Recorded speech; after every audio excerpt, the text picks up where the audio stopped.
आप देख रहे हैं न्यूज़ 9 भारत, रखिए आपको सबसे आगे। नमस्कार, आप देख रहे हैं न्यूज़ 9 भारत। मैं हूं आपके साथ अंजलि। देश और दुनिया की तमाम अहम खबरों पर आइए डालते हैं एक नजर। पूरी फिल्म की सुपरस्टार भारतीय जनता पार्टी के रंग में रंगे दिनेश लाल यादव निरहुआ ने एक बार फिर समाजवादी पार्टी के गढ़ आजमगढ़ पहुंचकर यहां के सांसद सपा के अध्यक्ष अखिलेश यादव को ललकारा। दिनेश लाल यादव ने गीत के माध्यम से तंज कसा कि चाहे जितना भी जोर लगा ले, अखिलेश यादव अब सत्ता में आने वाले नहीं है। करीब 6 माह बाद आजमगढ़ पहुंचे निरहुआ को देखने के लिए हजारों युवाओं की भीड़ उमड़ी। इस दौरान कोविड गाइडलाइन की जमकर धज्जियां उड़ी। दिनेश लाल यादव भाजपा के प्रदेश कार्यकारिणी के सदस्य भी हैं और अखिलेश यादव के खिलाफ आजमगढ़ से चुनाव लड़े थे। भोजपुरी फिल्म स्टार दिनेश लाल यादव ने अखिलेश यादव को ही निशाने पर रखा। कहा कि उनकी सोच अच्छी थी लेकिन धरातल पर नहीं उतार सके। उन्होंने निर्णय लिया था कि किसी भ्रष्टाचारी बदमाश को टिकट नहीं देंगे। उन्होंने चुटकी ली कि पहले अखिलेश यादव को बदमाशों, माफिया, गुंडा से परहेज था, लेकिन हाल ही में मुख्तार अंसारी के भाई को शामिल करने की ओर इशारा कर कहा कि अब सपा को कोई माफियाओं से कोई परहेज नहीं है। उन्होंने दावा किया कि अगली सरकार उत्तर प्रदेश में आदित्यनाथ योगी की ही बनने वाली है, क्योंकि माफिया गुंडों का सफाया वही कर सकते हैं। वहीं राहुल गांधी व अखिलेश यादव पर परिवारवाद और जातिवाद की राजनीति करने का आरोप मढ़ते हुए कहा कि अब इसका दौर खत्म हो चुका है। दिनेश लाल यादव ने खुद के विधानसभा के चुनाव लड़ने की अटकल को खारिज किया। कहा कि जब वो संसदीय चुनाव लड़ने आए थे तब सभी विधानसभा के लोगों ने खड़े होकर मदद की थी। अब वो यहाँ आकर उनकी मदद करेंगे जो चुनाव लड़ेंगे। वहीं आजमगढ़ की जनता से अपील की कि भ्रम में ना पड़े। देश में जो भी अच्छा कार्य हो रहा है वह प्रधानमंत्री के नेतृत्व में हो रहा है। इसके अलावा आजमगढ़ की खराब सड़कों पर उन्होंने कहा कि यहाँ की जनता ने अखिलेश यादव को सांसद बनाया है, लेकिन उन्होंने कभी यहाँ का हाल नहीं लिया। संसद में जाकर आजमगढ़ की बजाय आजम खान की बात करते हैं। मैं कई बार प्रयास किया आने का, तो कई बार तो लॉकडाउन की वजह से भी नहीं आ पाया। और हमारे जो जिला अध्यक्ष जी हैं ध्रुव सिंह जी, जब से इनको कार्यभार मिला है तो हम लोग फ़ोन पे तो आपस में संपर्क में रहे, और पहली बार इनको बधाई देने का मुझे अवसर मिला।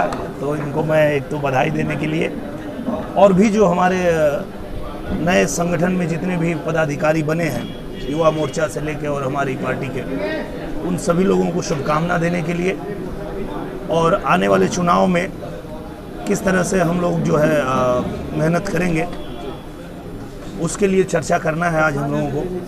तो सबसे ज़रूरी तो था कि सबको शुभकामना दिया जाए। जो लोग नए पदाधिकारी बने हैं, जिनको जिम्मेदारियां मिली हैं, वो लोग अपनी जिम्मेदारियां ठीक से निभाएंगे। और चूँकि कर्मठ और बहुत ही मेहनती लोग हैं, तो मुझे उम्मीद है कि ये जो टीम नई बनी है, ये टीम एक ऐसा दिखाएगी रंग आने वाले चुनाव में। 2022 के चुनाव में क्या रणनीति, किस तरह से तैयारियां युवा मोर्चा द्वारा की जा रही है? तैयारी यही है कि जब मैं चुनाव लड़ने आया था तो मेरे जितने विधानसभा के जो पूर्व प्रत्याशी हैं, सभी लोगों ने मेरा साथ दिया था। मुझे बहुत मैं तो नया था, पर सब यही लोग लड़े, यही लोग लड़ाए थे। तो अब मौका आया है कि अब विधानसभा का चुनाव आ रहा है, तो वो मेरे सारे सहयोगी जिन लोगों ने मुझे सहायता करके लड़ाया था, अब मेरा काम है कि मैं उनके साथ में रहूँगा और अब उनको हम लोग जो है लड़ाएंगे।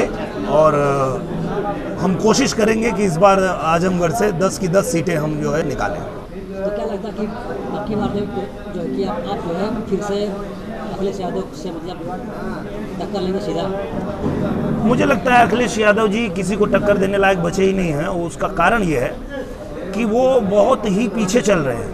दुनिया बहुत आगे निकल चुकी है और परिवर्तन संसार का नियम है। जो परिवर्तन के साथ नहीं चलता है उसको प्रकृति उठा के फेंक देती है। तो ये जो जिस तरह की राजनीति करते हैं, उस राजनीति का समय खत्म हो गया। आज के डेट में, आज के समय में दुनिया बहुत आगे निकल चुकी है। अलग तरह की राजनीति चल रही है, विकास की राजनीति चल रही है, लोगों को आगे बढ़ाने की राजनीति चल रही है। अब जातिवाद, परिवारवाद, ये अब इस देश में क्या दुनिया में कहीं चलने वाला नहीं है।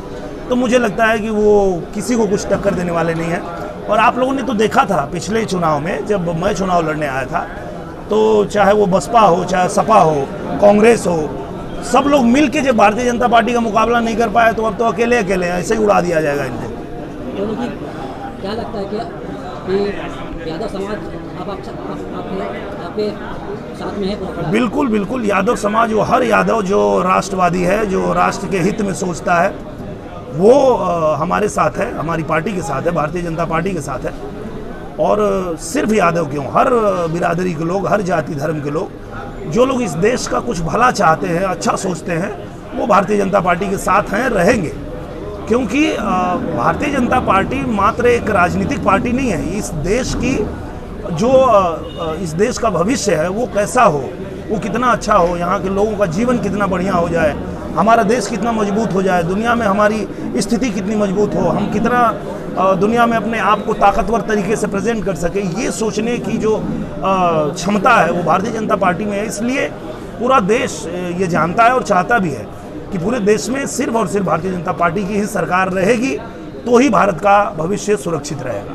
आजमगढ़ के लिए आप कुछ नया करने वाले हैं? ऐसे ही तमाम खबरों के लिए बने रहिए हमारे साथ न्यूज़ 9 भारत पर। अब चाहूंगी इजाजत, नमस्कार।